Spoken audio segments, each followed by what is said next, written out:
à toutes et à tous, on se retrouve ce matin en live avec Rachel. Bonjour Rachel. Bonjour Martin, et bonjour Aline. Bonjour On se retrouve avec Aline. Le programme de cette matinale, vous le voyez, il est en bas de l'écran. Nous allons vous parler du programme de notre semaine. On va commencer juste avant par vous parler de Noël au chalet, parce que Aline, t'as tout décoré le chalet. Ah oui. Les vidéos qu'on a diffusées sur notre chaîne, les sorties de la semaine, c'est le gros morceau de cette émission, et on terminera avec la minute culturelle. Si vous avez des choses à partager avec nous, ça sera le moment. Voilà pour le programme de cette matinale, et on commence donc, on a déjà entamé par le Noël au chalet, donc non, si tu veux, grosse décoration de Noël sur je pense que du coup on vous fait visiter en photo, c'est ce qu'il y a de plus simple à faire. Voilà, quelques petites photos que vous n'avez peut-être pas vues, qui sont, voilà, ça c'était le chalet la semaine dernière, c'est moins blanc ce matin, hein. J'ai vu, il a plu toute la nuit en fait, hein.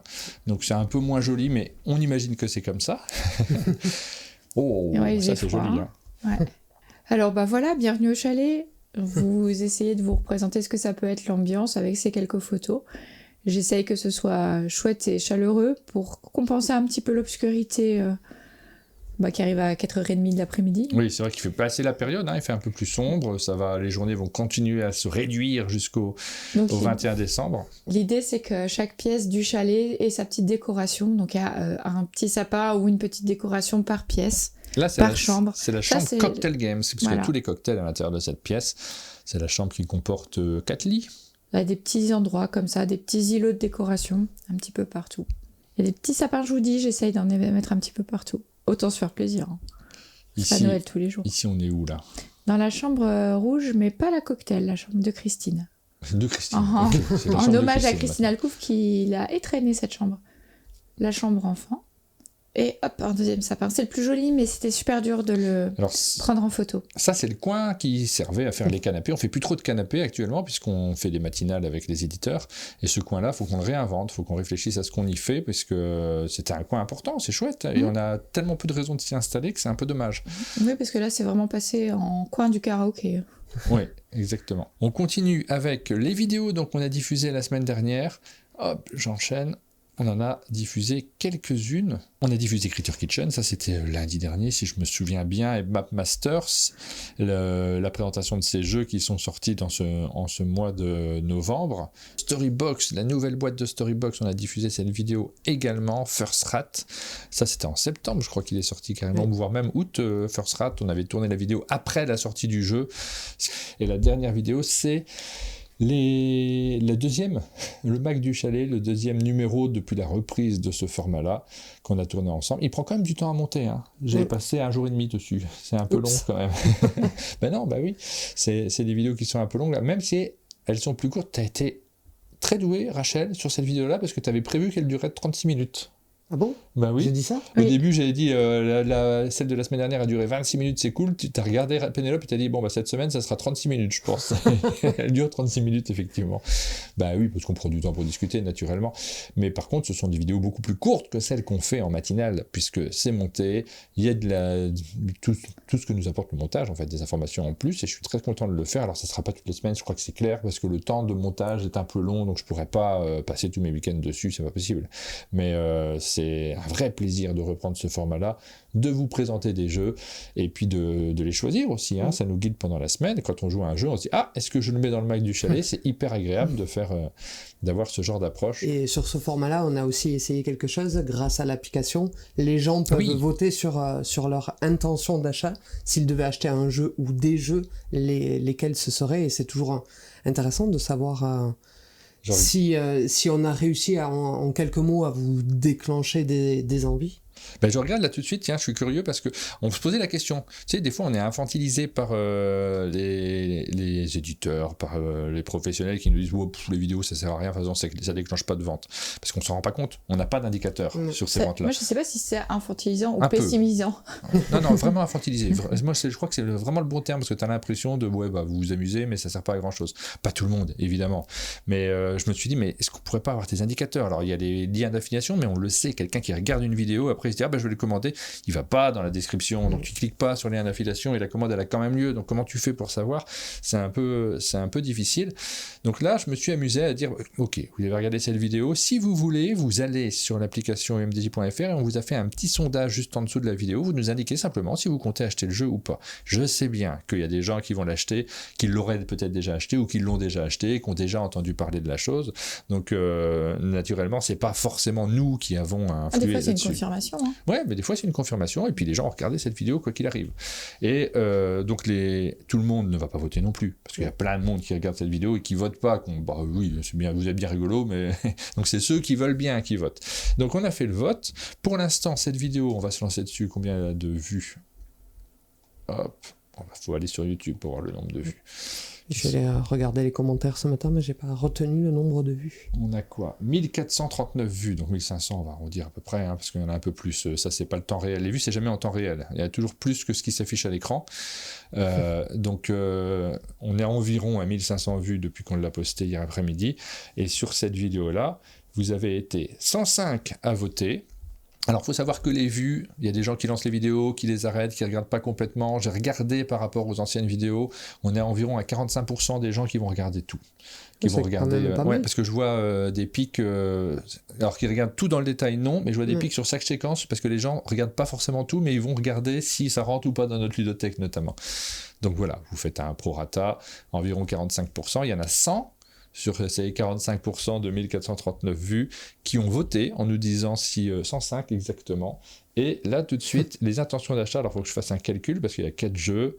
Pendant que tu fais ton calcul, je remercie Patrice, encore de son soutien, qui vient de se commander son mug avec son avatar de daltonien. 180 jeux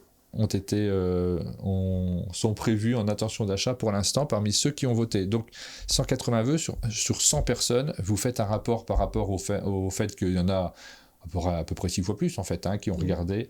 Donc vous faites un calcul, je ne sais pas à combien on est de ventes qui sont liées à ce genre d'émission, mais en fait ça parle. On n'a pas ces stats, mais on s'en rend compte. Et la vidéo va faire 3 fois plus de vues au total. Et tous les jeux ne sont pas commandables parce que c'est pas la ligne de, en plus, cette dire semaine, c'est des jeux qui collent à l'actu, c'est des jeux que vous allez pouvoir trouver en stock. Commandez-les sur ce lien affilié. L'idée du format, avant tout, c'est quand même de vous parler des dernières choses qui nous ont marqué. Donc, imaginez si on se forçait à rester à l'actualité avec des jeux en stock. Donc, je sais pas combien exactement, 184, il a fait le calcul, Johan de tête, j'ai dit 180 en arrondissant. Voilà, bon, il y a des prorata évidemment, il n'y a aucune valeur qui est parfaitement exacte dans ce que je vous dis là, on essaye de s'imaginer, mais 184 achats sur une centaine de personnes, parce que les gens achètent plusieurs jeux en fait, c'est ça, ça montre qu'il y a un impact, et peut-être une vidéo comme ça, ça crée 1 millier d'achats en fait, on se rend pas compte, mais c'est pas n'importe quoi, c'est pas si ridicule que ça. Voilà, moi ça m'est utile, on leur fera je pense ce genre de sondage parce que c'est intéressant en fait d'avoir des retours directs sur l'incidence, et donc le jeu qui est le plus commandé c'est Echoes of Time pour l'instant. Il y a plus de 60 personnes qui veulent déjà parmi ceux qui ont répondu au vote, uniquement ceux qui ont répondu au vote. C'est celui qui correspond le plus à l'actualité parce qu'il sort très bientôt, je crois que c'est la semaine prochaine. Ouais. Et ce qui me fait dire qu'aussi, souvent, ces vidéos, même si c'est pas des déclencheurs d'achat, c'est surtout des confirmateurs aussi. Ouais, ça confirme, bien sûr.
passer aux sorties de la semaine. Oui.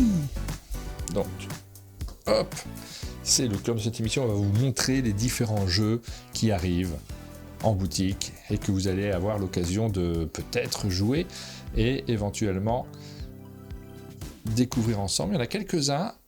C'est toi qui les as préparés pour l'essentiel, Rachel, donc on va beaucoup t'écouter dans cette séquence-là, mais on en connaît. Il y en a que tu connais, forcément. Il y en a même qu'on a joué ensemble.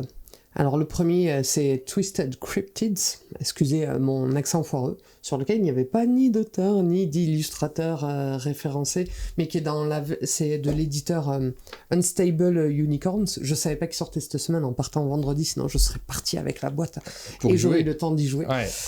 Et qui a une couverture, je sais pas comment ça s'appelle, ces images qui suivant l'angle, T'as pas la même ça change.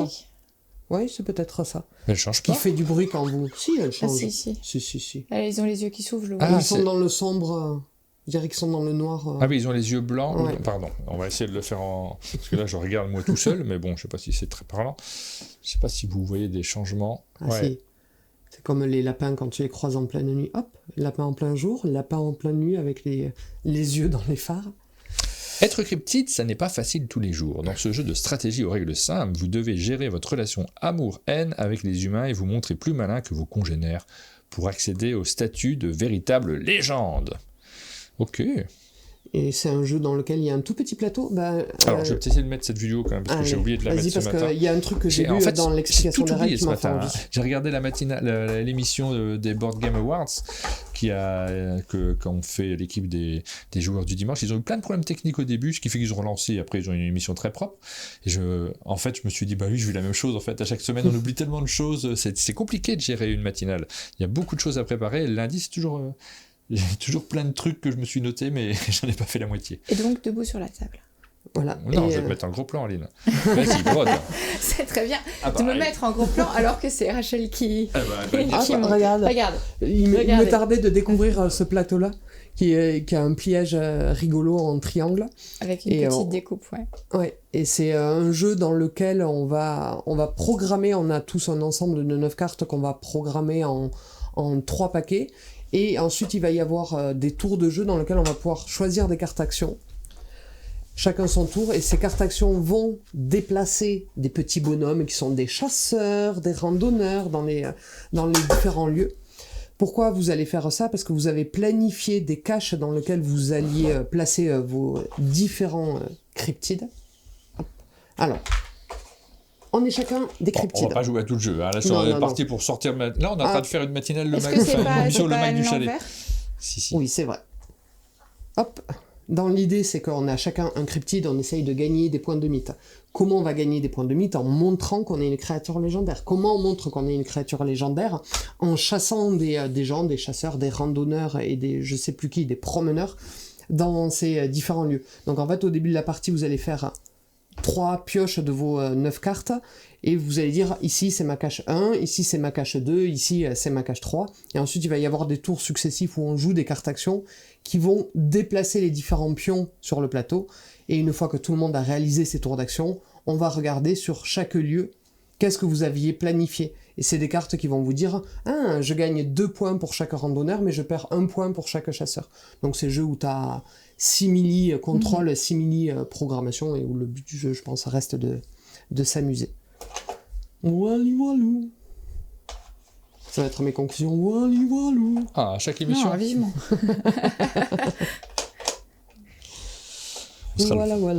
Voilà pour le premier jeu qu'on vous présente aujourd'hui. Donc comme d'habitude, vous allez avoir l'occasion de pouvoir voter pour ces différents jeux et nous indiquer si vous les achèteriez ou pas. On vous montre quand même à quoi ça ressemble une fois qu'on a tout installé.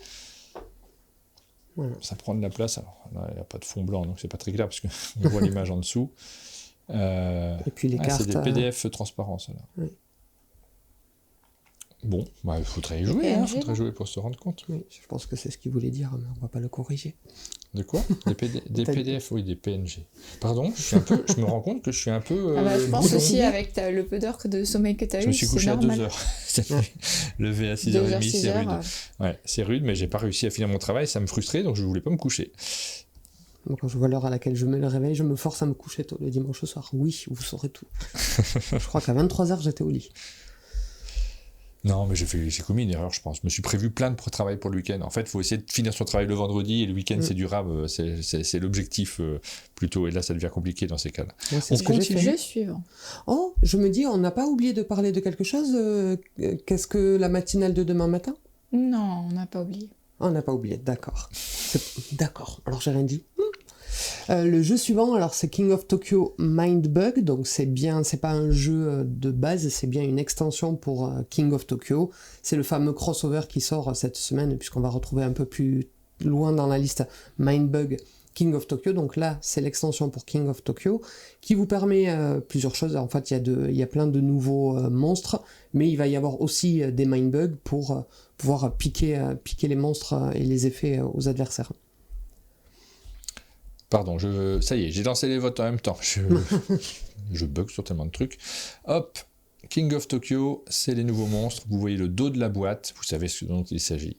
Mélange des deux jeux, donc parce que les deux sont chez Yellow.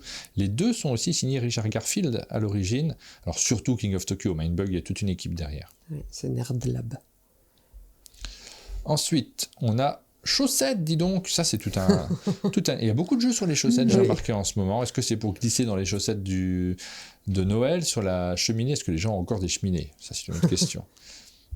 Et oui, quand je l'ai vu, je me suis dit, le format et tout ça, ça va ressembler à un Oh My Socks. Ouais. Non, c'est un peu un jeu de mémoire avec un peu de stop, ou encore comme celui de Rainer Knizia, le trésor des dragons, je crois.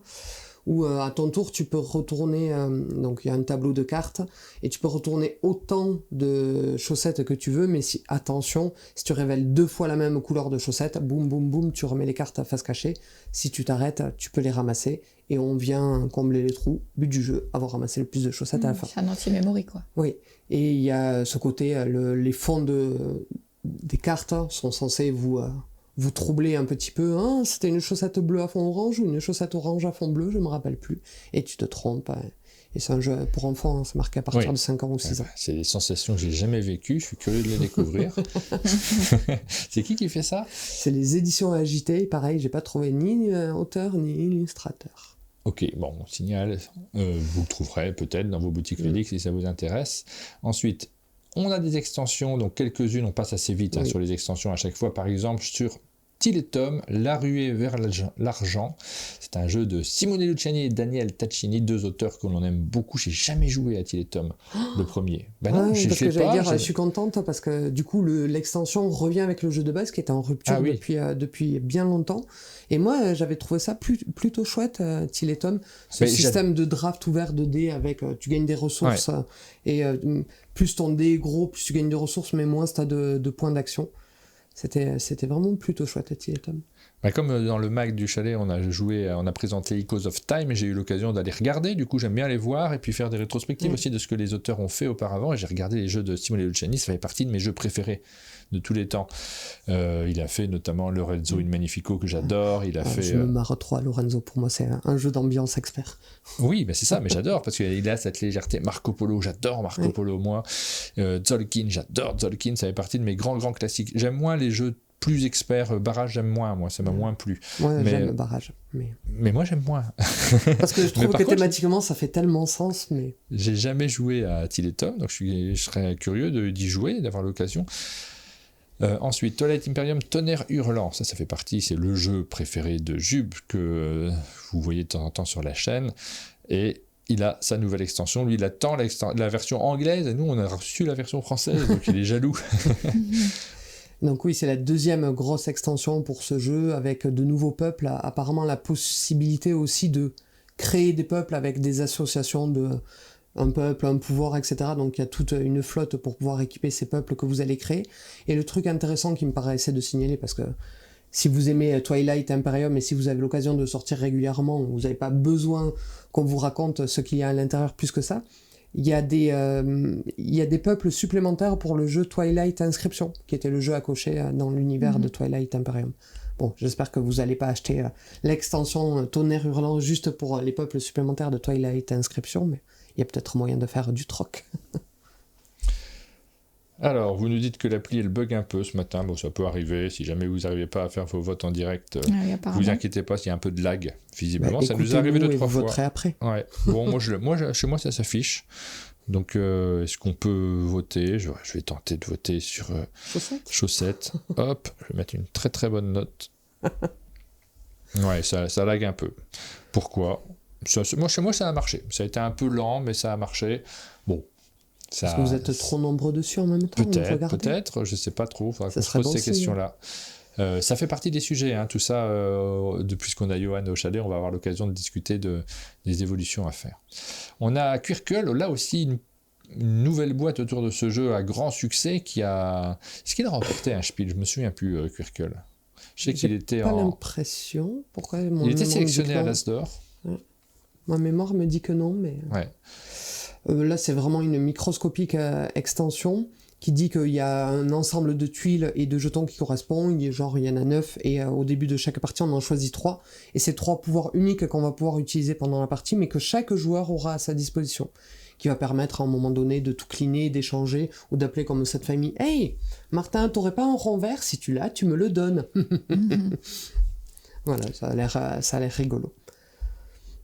On nous demande si c'est la puissance du serveur qui n'est pas suffisante. J'en sais rien. Franchement, je suis complètement incompétent. Je ne peux pas vous répondre là-dessus.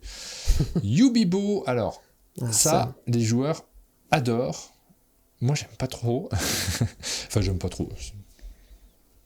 Je sais pas. Je suis pas très contact physique, moi. Donc là, c'est un jeu qui est basé quand même sur un contact. Alors, avec des tiges qu'on va se mettre entre les mains. Aline n'aime pas trop non plus ce type de jeu. Après, tu vois, c'est le genre de jeu, j'adorerais le faire en vidéo. Parce qu'il y a un truc, il y a un concept à filmer, à montrer, je trouve ça super. C'est un jeu très photogénique. Ouais. Dans mon groupe... Après, avec des enfants, c'est aussi différent d'avec des adultes. Moi, je suis pas sûre que j'ai envie de jouer à ce genre de jeu entre adultes. Mais je regardais l'émission de Pénélope hier, elle adore Yubibo, vraiment, c'est des émotions fortes, ça m'étonne parce que ça me fait penser, tu sais, à un moment, elle s'énervait sur Duck and Cover en disant « Ah, j'aime pas les jeux où ça fait coin », tout ça. Mais pour moi, c'est la même chose. On est dans la même ordre. Alors, on est dans le contact physique, dans le crétin, en fait, c'est la fameuse catégorie qu'avait inventé Mathieu Despnous, l'éditeur de Cocktail Games, en qualifiant un certain type de jeu. Ça n'est pas du tout dévalorisant sur ces jeux-là, du tout. Mais des jeux où on est là pour rigoler comme des tordus. Et ce qui fait rigoler les gens, c'est pas toujours la même chose. Oui. Pour certains, c'est ce type de jeu. Pour d'autres, ça va être de faire des phrases ou d'avoir des gimmicks. Mais on est un peu dans la même catégorie. On le voit, très chouette photo de l'équipe de Rigames qui joue à ce jeu et qui s'amuse follement. Mais moi, je pense que si j'y joue, je rigole aussi. Je m'amuse complètement. Ouais, mais c'est vrai qu'il y a une proximité, tu vois. Pourtant, je suis très, j'allais dire, débridé comme fille, mais je le jouerai que dans une safe place, parce que c'est du contact. C'est ça, je pense que je peux, dans une safe place, je peux bien m'amuser, rigoler avec tout le monde. Je suis pas du tout quelqu'un de tordu non plus, mais c'est vrai que ça m'attire pas spécialement. Par contre, ça va plaire à énormément de personnes, et c'est pour ça qu'il faut le mettre en avant et vous le montrer et vous en parler de ce Yubibo, parce qu'il y a beaucoup d'adeptes. Et du coup, pour ceux qui n'auraient pas entendu parler de Yubibo, alors que je pense que c'est un des jeux les plus attendus, c'est du twister des doigts. On tire une carte, je suis le joueur rouge et ça me dit qu'avec le joueur vert, je dois mettre une tige entre n'importe lequel de mes doigts et l'index du joueur vert. Et on va essayer comme ça d'arriver à placer, sans jamais les faire chuter, un certain nombre de tiges. Les petites balles en mousse que vous voyez, c'est un module supplémentaire où on va devoir en plus arriver à placer un certain nombre de balles en mousse. Voilà pour ce petit jeu-là. Donc, indiquez-nous, tiens, justement, on lance le vote et vous allez pouvoir nous dire si c'est un jeu qui vous attire particulièrement. Après, je comprends que ça plaise, vraiment. Ah oui, moi aussi. Alors, j'ai rien dit de mal sur le jeu, mais du moi tout. Non plus. Même à l'inverse, je pense que c'est un jeu qu'il faut mettre en avant et j'aurais plaisir à mettre en avant. C'est pas du tout un jugement dévalorisateur.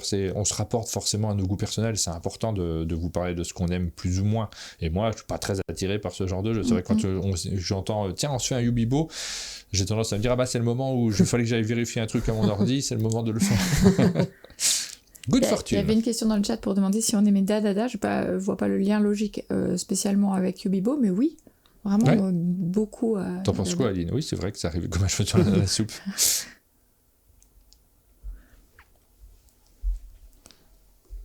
Et Good Fortune aussi, d'ailleurs. Oui. Je te fais la transition. Petite transition. Good Fortune, donc ça fait un moment que je l'ai découvert, moi, à l'Alchimie, et je suis contente d'enfin le voir sortir. C'est un jeu à deux où, malgré son thème de chance, il n'y a aucune place laissée pour le hasard, puisque c'est un jeu à information complète.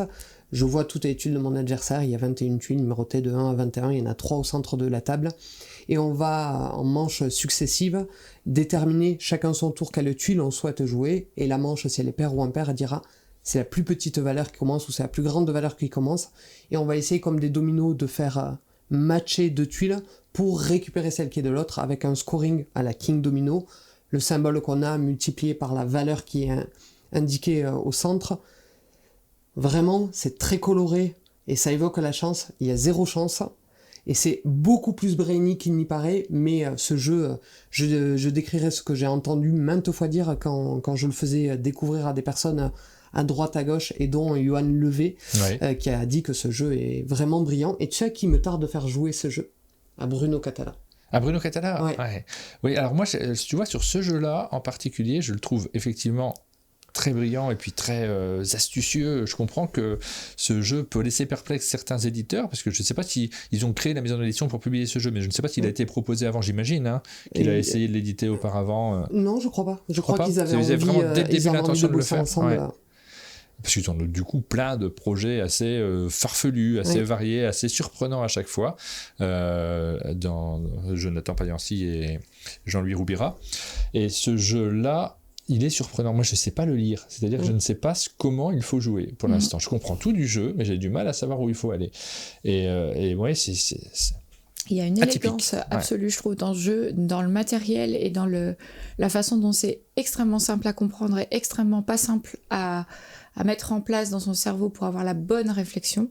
Cela dit, j'ai joué avec des joueurs et des joueuses pour qui ça paraît plus simple, mais il y a toujours ce... Alors moi, je vous dis clairement, je suis pas celle pour qui ce sera simple, mais il y a ce goût de reviens-y absolu, que même quand ça n'a pas marché, que tu t'es fait exploser par ton adversaire qui, lui, a le cerveau qui fonctionne pour bien jouer à ce jeu, t'as quand même envie de te challenger, de dire attends, on peut pas rester sur cette défaite pour moi, victoire pour toi, on recommence, je vais m'améliorer, je vais y arriver. T'as vraiment ce côté où ça t'emmène à la partie d'après, puis la partie d'après, puis la partie d'après. Je trouve que c'est particulièrement joli et brillant parce que ça t'incite à y retourner. Ouais. Oui, c'est une réussite, moi, je trouve. Ensuite, on a Mindbug King of Tokyo, on l'a déjà dit, ça? Non, c'est pas le même. Non, là, du coup, c'est une boîte de Mindbug, et là, c'est bien un stand-alone avec les monstres de King of Tokyo. Et donc, du coup, on va retrouver on va retrouver les mêmes mots-clés, mais on va retrouver des dés. Il y a certains monstres qui vont te demander de lancer des dés en fonction des valeurs qui sont des effets rigolos. Tu vas pouvoir gagner des cubes de puissance pour acheter des nouveaux effets. Tu vas pouvoir faire perdre des points de vie. Mais quand il va y avoir le symbole de la claque, ça va te faire défausser des cartes dans la main de ton adversaire.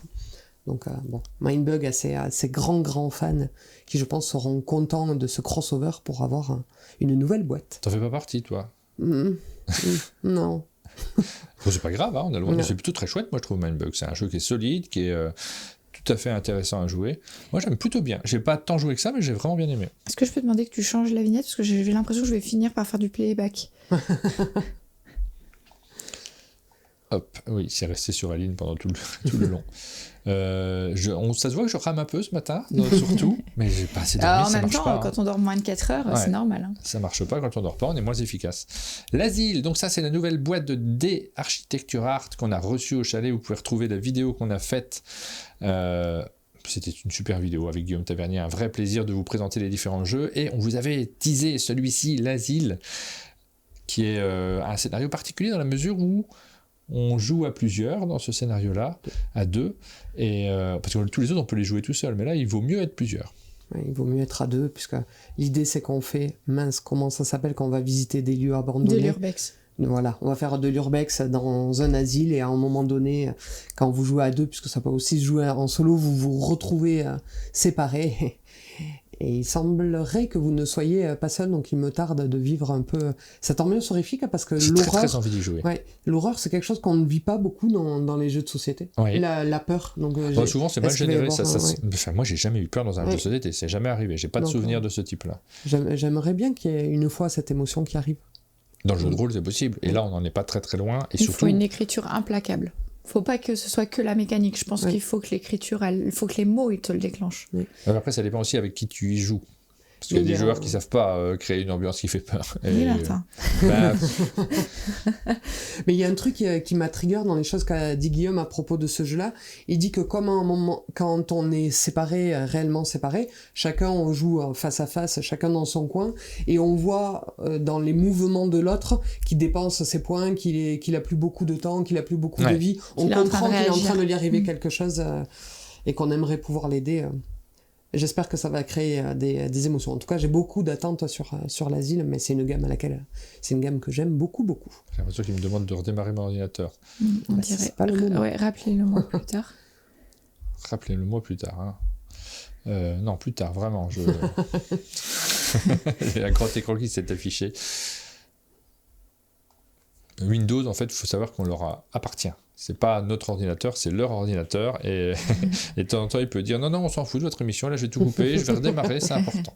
Bloody Grove, c'est Groove, il n'y a qu'un seul O. J'improvise un peu de prononciation. Bloody Grove. C'est un petit jeu de cartes qui est publié par Greg Game dans cette fameuse petite gamme. Je crois qu'elle a un nom, cette gamme. Est-ce que tu l'as en tête ? Non. Ah oui, je l'ai vu hier. Attends, c'est peut-être marqué derrière. C'est... je ne sais plus. Je ne sais pas si elle a un nom, j'ai un doute. En tout cas, c'est le petit format de jeu de Greux dans lesquels il y en a quelques-uns maintenant qui sont sortis. Donc là, c'est le tout nouveau. C'est le tout nouveau Duel, qui sort cette semaine, qui est donc un jeu à deux.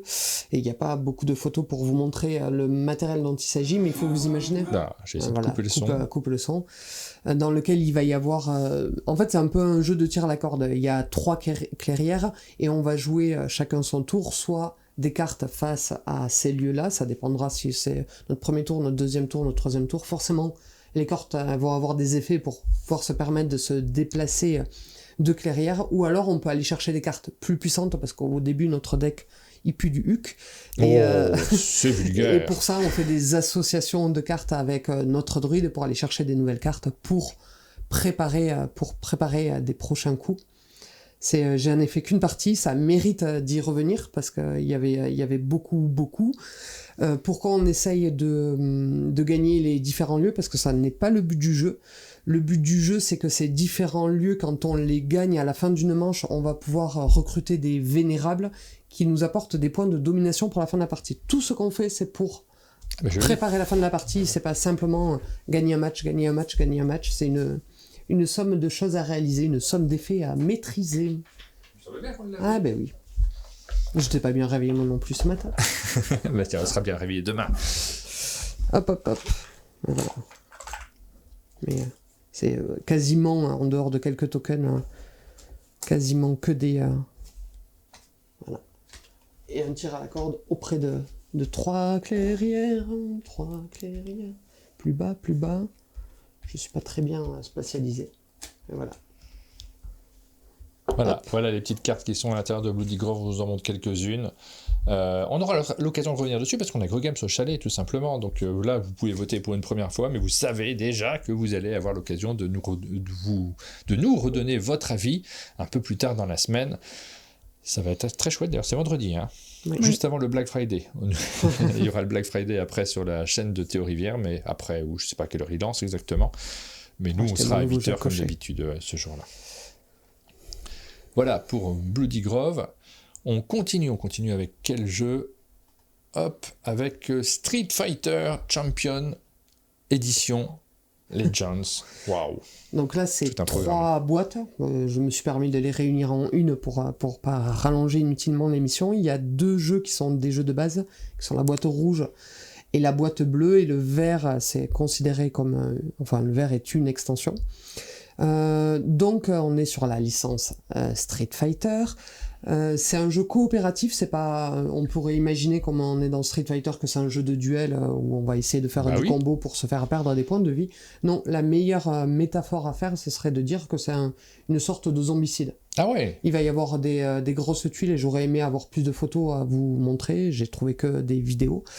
Mais on devine au-dessus de cette photo qu'il va y avoir un plateau à la zombicide qui représente une ville avec des cases, etc. Il va y avoir plein de combattants et chaque scénario a un objectif, mais des quêtes secondaires, mais surtout un grand boss à aller tuer que vous allez choisir. Donc pareil, il y a plein de méchants, Pareil, vous pouvez, en plus de votre personnage de départ, il va avoir une némésis, un combattant soi-disant gentil qu'il a. Il y a Chun-Li qui vous aime pas et qui va venir vous enquiquiner. Et en gros, l'idée, c'est qu'à son tour, simplement, on joue une carte qui va me permettre de me déplacer, de filer des tatanes. Quand on veut filer des tatanes, on lance des dés, mais chaque carte possède une icône qui va me permettre d'activer les pouvoirs qu'on voit sur le côté, même quand c'est pas à mon tour. Ouais. Donc, pour essayer de créer ces fameux combos qui représentent quand même pas mal la licence Street Fighter de j'ai le meilleur raccourci clavier et tu pourras pas me parer.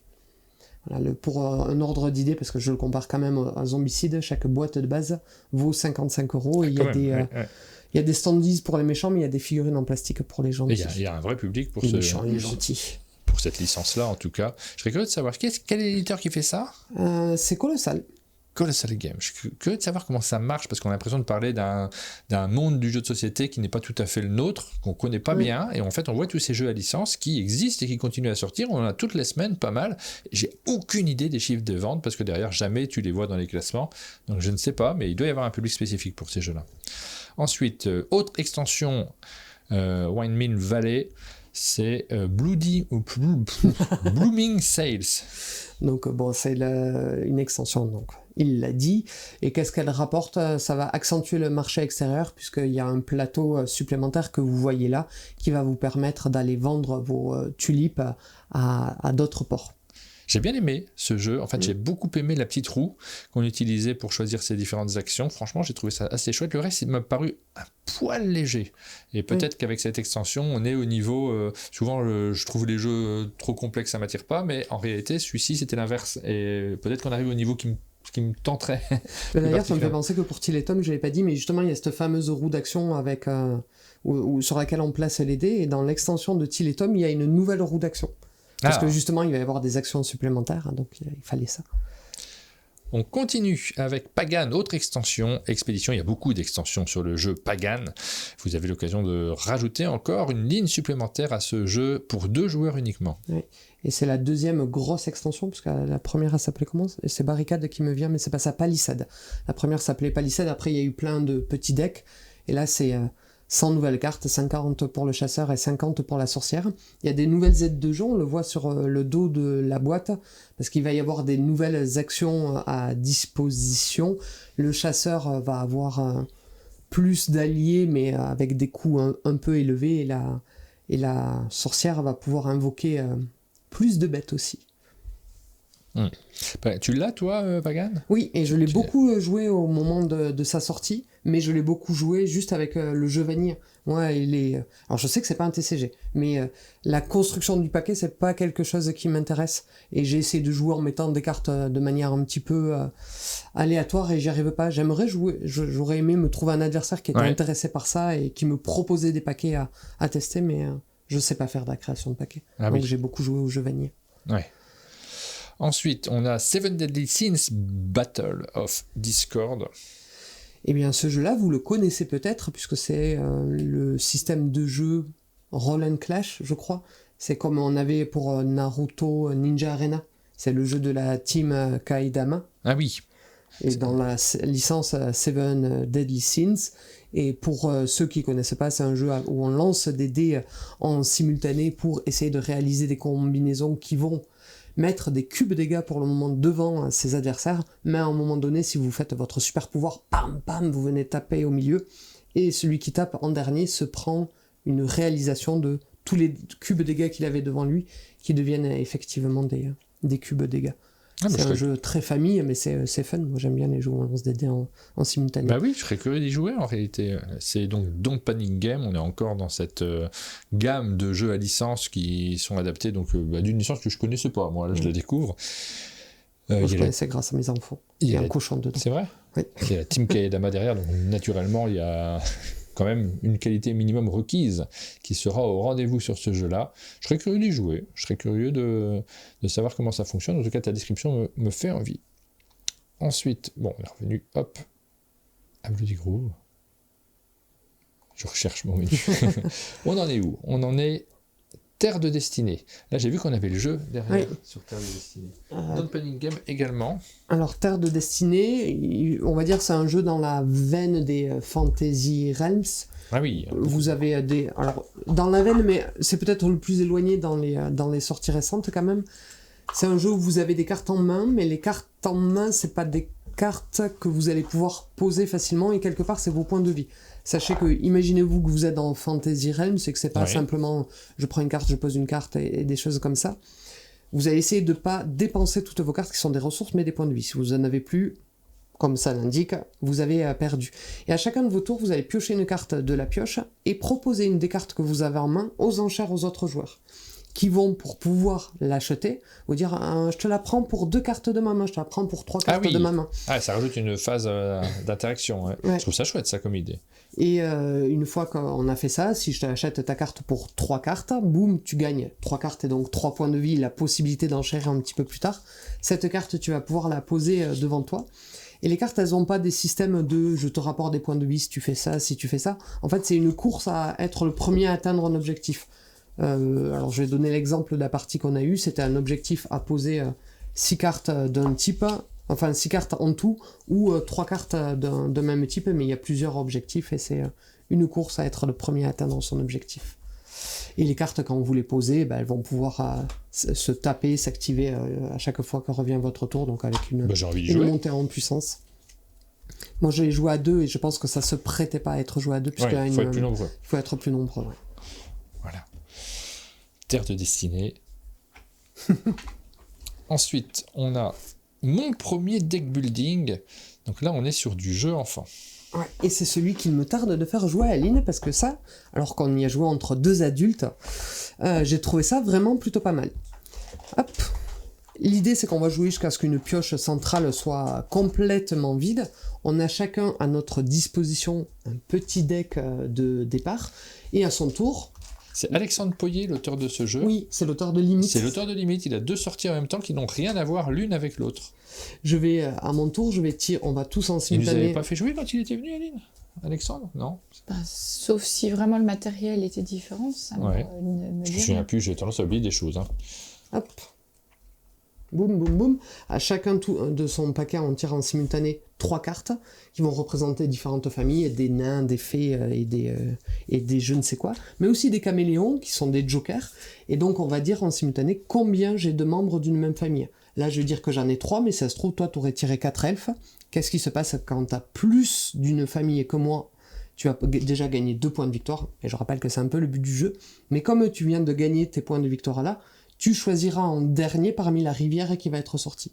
Et on va construire dans son paquet, est-ce que je veux plus des elfes, des fées, des nains, ces caméléons jokers avec quelques petits effets qui permettent de piocher plus, de gagner des points de victoire à chaque fois que la carte est tirée.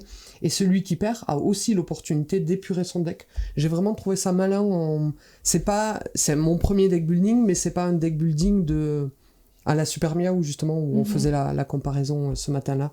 C'est de toute façon, je tire mon paquet. Si je gagne des points de victoire. Si je perds, je choisis en premier et j'ai l'opportunité d'épurer mon deck si je le souhaite. Essayer. Mon premier deck building. Ça fait envie. Bah oui, le titre au moins, ça t'indique clair, clairement ce dont il s'agit. Ensuite, on continue. Il y a quand même pas mal de sorties cette semaine. Je m'attendais à un peu moins et en réalité, je vois que tu en as retrouvé pas mal. La Bohème. Alors la Bohème, on a eu l'occasion d'y jouer. Qu'est-ce que ça veut dire la Bohème ? Ça voulait dire. Jasper Delange, l'éditeur. Pardon, sur le précédent, sur mon premier deck building, j'ai pas cité tous les auteurs. J'ai cité Alexandre Poyer. C'est pas très élégant parce qu'il n'était pas tout seul. Il n'était pas tout seul. J'ai refermé Fabrice Chazal, non, c'est ça ? Oui, c'est ça. C'est ça, Fabrice Chazal également. Là, c'est juste Jasper Delange, l'auteur de ce jeu, et c'est un jeu de cartes avec quelques combos à l'intérieur, mais c'est pas... Il y a quelques combos, mais elles sont pas énormes, ces combos. On essaie surtout de marquer un maximum de points de victoire dans ce jeu en faisant les bons moves au bon moment. Oui. Et puis c'est la meilleure description qu'on puisse vous en faire, parce qu'il y a une part de deck building aussi, puisqu'on va acheter des cartes, puisqu'à chaque fois qu'on pose nos 4 ou 5 cartes, je me rappelle plus, sur notre petit plateau, on le joue à la After Us. Oui. Le jeu de Florian Siriex, où on essaye d'associer des cartes pour créer des patterns. Et les cartes auront aussi évidemment des effets, mais à chaque tour... J'aime bien ça, c'est très agréable. C'est pas toujours... J'ai déjà vu dans 3-4 jeux, c'est pas toujours très bien fait. Là, c'est plutôt bien fait dans celui-ci. Oui, là, c'est plutôt bien fait parce que regardez, y a vous pas le voyez que derrière. Pardon, je te coupe en même temps, mais vous voyez derrière les petites icônes là sur le côté, vous allez les matcher avec d'autres cartes les unes à côté des autres, et c'est ça qui va vous permettre aussi, enfin avec votre plateau surtout, ça va vous permettre de... Ici aussi, non? T'as les petits symboles sur sur le côté des cartes un peu, sur Bloody Grove. Mais tu le fais pas tant que ça, tu le fais avec ton druide, c'est une action où tu vas pas dans la clairière, et ça permet d'aller recruter de nouvelles cartes. Donc il y a cet aspect-là dans ce jeu, et il y a de l'interaction, on se fait des coups foireux, c'est plutôt léger, c'est pas un jeu expert très très complexe, ça reste relativement léger. Puis le thème, en fait, c'est surtout pour le thème qu'on a du plaisir à sortir ce jeu, parce que c'est pas le même thème que d'habitude non plus. Et oui, c'est ça, c'est sur les effets négatifs, parce que comme on est censé représenter un artiste, est-ce qu'à chacun de nos tours, on a une tuile gagne-pain, si on la pose pas, il va nous arriver une carte qui va venir un petit peu pourrir notre deck avec des effets négatifs, mais on a un artiste, on a envie de faire des plus beaux combos. Alors poser cette carte gagne-pain à chaque tour, c'est pas le meilleur des moves, mais la meilleure description de ce jeu-là, c'est vous dire, ok, c'est un After Us avec plus d'effets, puisqu'il y a 3 types de cartes. Il y a les muses, quand vous les piochez, elles vont en dessous de votre plateau. Il y a les cartes négatives, je me rappelle plus jamais comment elles s'appellent, et les cartes de base. Oui, c'est suffisamment connu, After Us, pour faire, tu sais, il y a des jeux qui font catégorie. Tu crois qu'After Us, les gens le connaissent vraiment? Ouais. After Us, est-ce qu'il y a des gens qui connaissent pas dans le chat? Moi, j'aurais tendance à dire que ça fait pas encore catégorie, After Us. Royal Society of Archaeology. Je l'ai pas joué, mais j'ai lu les règles. Ah, moi j'ai joué à celui-ci. Alors là, on est sur un jeu qui est signé par Éric Jumel, qui est publié par Atalia, illustré par Guillaume Tavernier, dont on a déjà parlé cette semaine. Il a une double actualité également, Guillaume.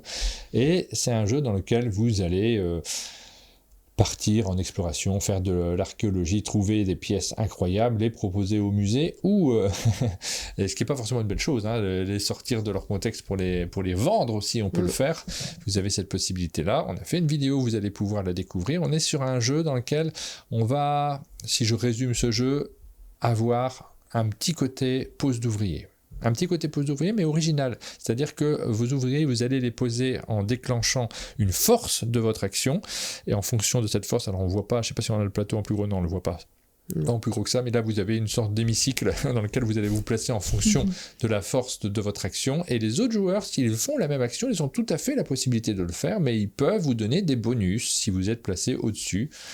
Et inversement, il y a des effets, il y a des interactions qui ont lieu entre les joueurs grâce à ce petit système-là. C'est vrai qu'habituellement, la pose d'ouvrier, c'est je me place là, je te bloque le passage. Là, c'est pas du tout ça. On a plutôt même de l'entraide, d'une certaine manière, entre les joueurs. Alors, vous allez vite voir dans la partie que cette entraide-là, elle n'emporte que le nom, parce qu'en réalité, on n'a pas du tout envie d'aider les autres, jamais. On n'a pas du tout envie de donner des points de victoire aux autres, mais ça crée des interactions agréables dans la partie, et c'est plutôt un très chouette jeu de plateau. J'ai envie de dire à l'ancienne, tu sais, je sais pas si c'est pas du tout négatif, moi, venant de moi, c'est au contraire, j'aime bien ce genre de jeu, ça me fait plaisir d'en retrouver, ça fait un moment que j'en avais pas vu de ce type-là, c'est-à-dire des jeux qui sont relativement simples à expliquer, vous n'allez pas du tout vous perdre dans les règles, mais profonds en termes de mécanique. Hop, je lance le vote sur Royal Society of Archaeology, ça sort cette semaine, il a été repoussé plusieurs fois et ça y est, il arrive maintenant en boutique. Il a connu quelques misères à la douane. Pagan, on l'a déjà fait. Il nous reste Dorf Romantique Sakura.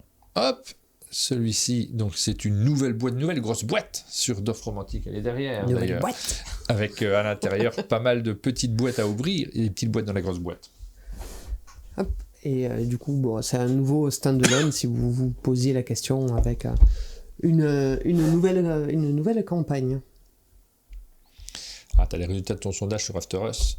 C'est un peu du 50-50, j'ai l'impression. Oui, c'est un bon jeu, jamais joué, non, je connais pas. Si, non, Rachel a tort, nul. Rachel est belle. Je résume moins de mots. Plus j'invente, moyen de mots. Nul, nul. Hop, je vous mets un peu une vidéo, mais c'est une grosse boîte, donc elle rentre pas dans ma vidéo, cette grosse boîte. C'est surtout pour vous montrer les petites boîtes à l'intérieur, parce que c'est ça qui fait plaisir également. Dorf Romantique, vous le connaissez, vous savez ce dont il s'agit. Là, pour le coup, c'est un jeu que tout le monde a déjà vu passer, dans lequel on va poser des tuiles les uns les autres autour de la table.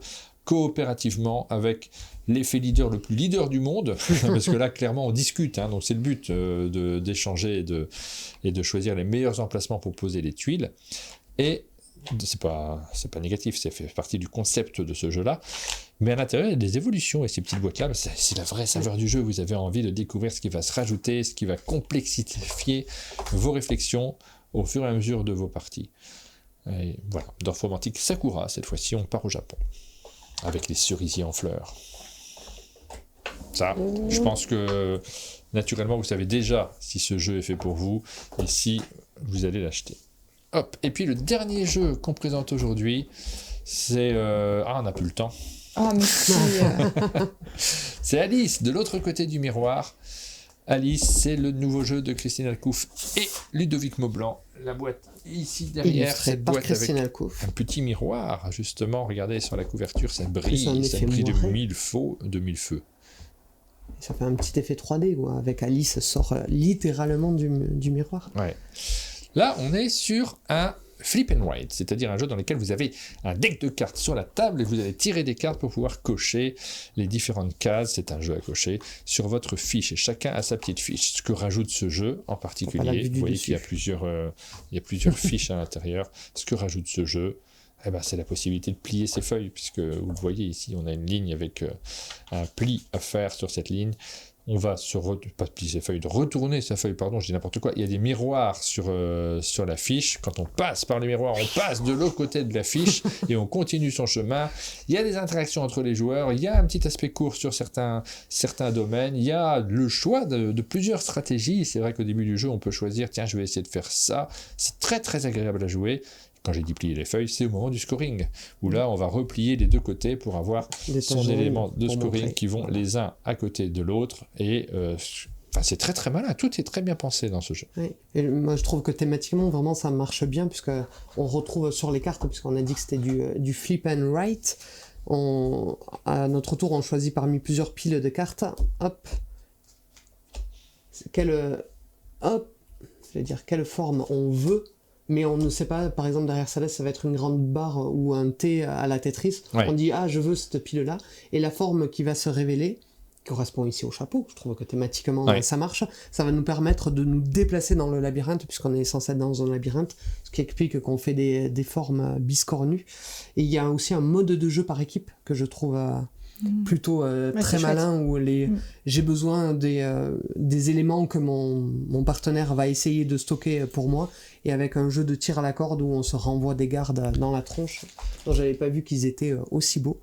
C'est une magnifique édition, vraiment très très beau travail. Lumberjack, je trouve qu'ils ont un peu le vent en poupe depuis quelques temps, avec des jeux qui sont parfaits au niveau de l'édition et du travail de réalisation. On a montré aussi cette règle à onglet, là, qui est juste à côté, dans lequel vous allez retrouver facilement les petits points de règles qui vous manquent. Le mode par équipe est très chouette. Moi, j'aime beaucoup le mode solo aussi. J'aime bien avoir ma petite fiche sur laquelle je me donne mes objectifs.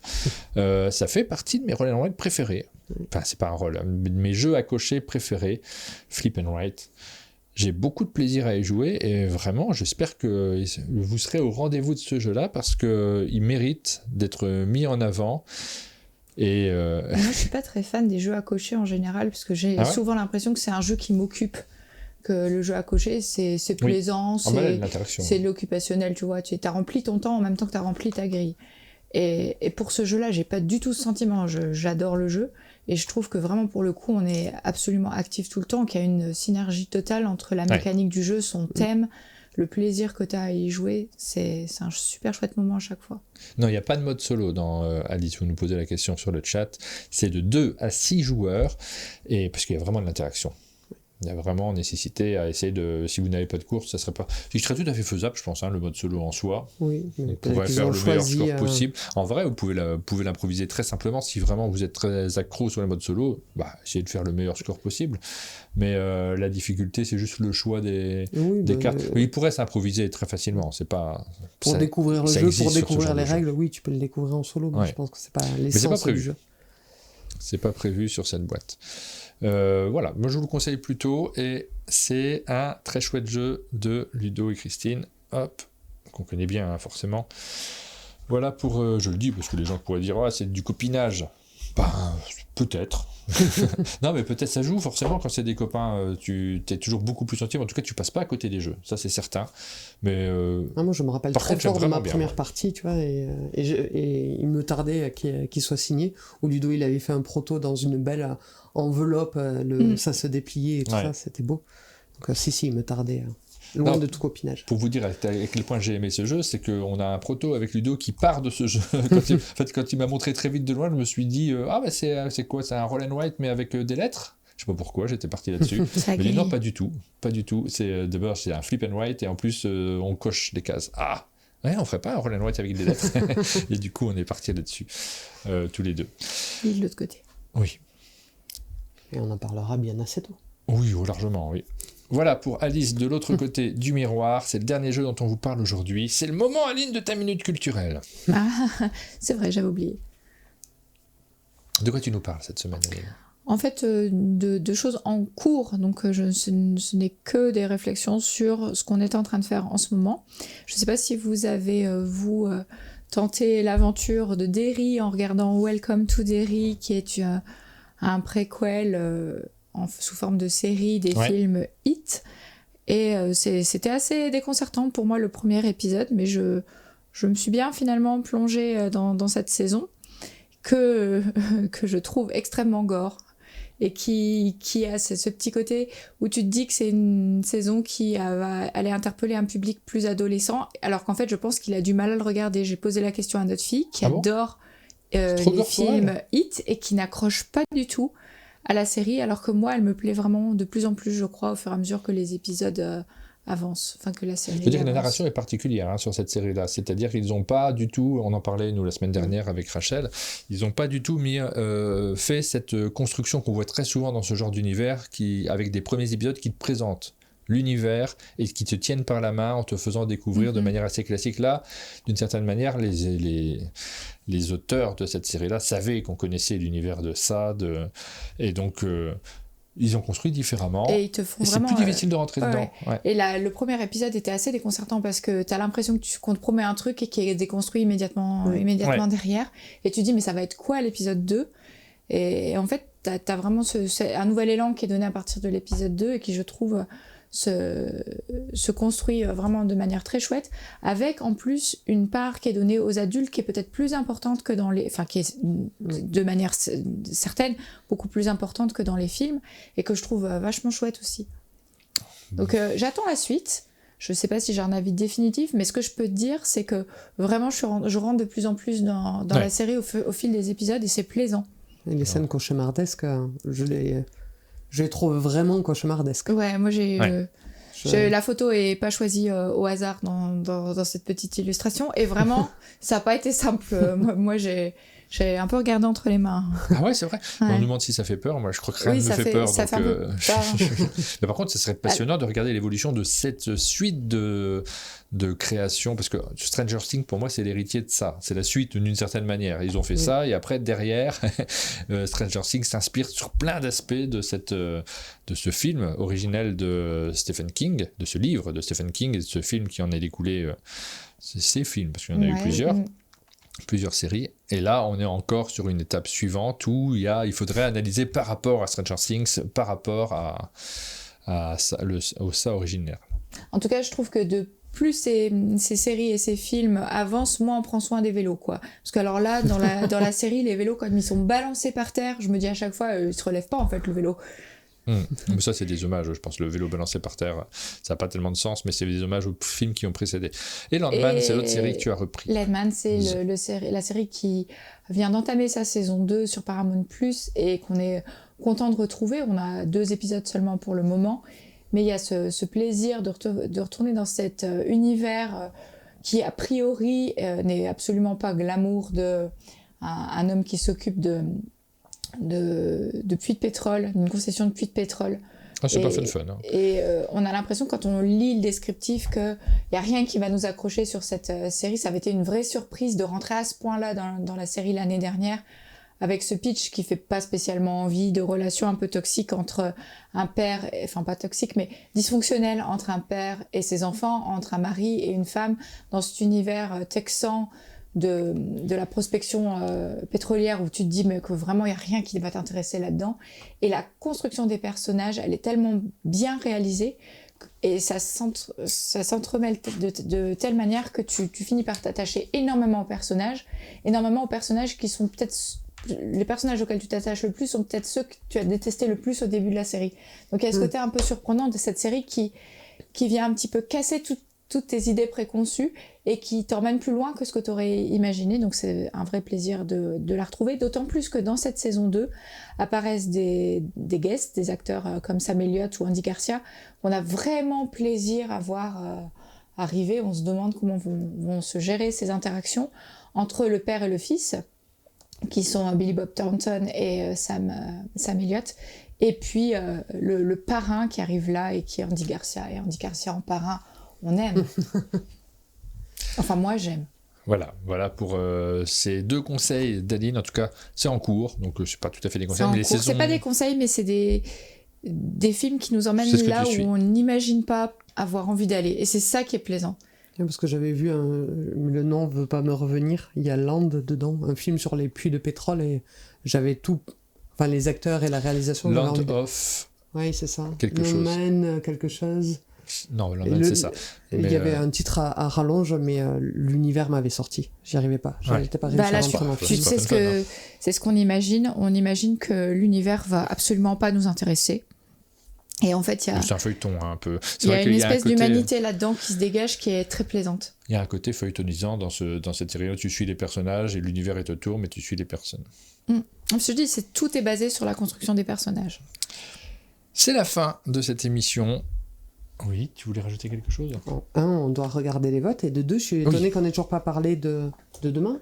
C'est la conclusion de cette matinale. Il y a beaucoup trop de choses. En fait, je crois que dans l'émission du lundi, il va falloir qu'on se remette autour d'une table pour voir s'il n'y a pas des trucs à enlever, à mettre dans une autre émission, parce qu'elle est beaucoup, beaucoup trop longue. Mais moi, je suis perdu dans le fil. Il y a tellement de choses à montrer. Mais vous avez tout à fait raison. On va aller regarder les votes. Donc, je me mets sur umdj.fr. Je parie Alice en premier.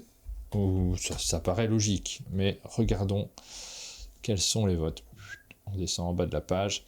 Alors, en numéro 1, je vous l'ai fait à l'oral. En numéro 5, on a La Bohème. En numéro 4, Dorf Romantique Sakura, qui a ses aficionados, forcément ils sont au rendez-vous.